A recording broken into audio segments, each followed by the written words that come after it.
Mga kaduit, ito na ang ating bagong light and type stove use oil.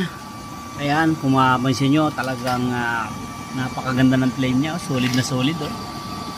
Shoutout sa may-ari na ito na taga Parian, Calamba, Laguna. Sure? Shoutout sa'yo, sir.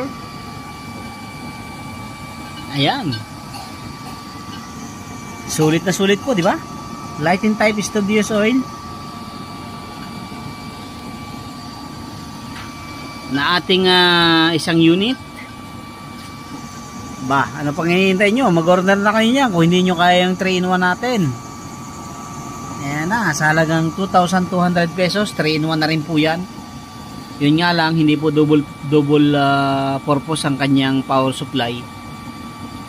Hindi po siya charger power supply. Power supply lang talaga yung kasama nito.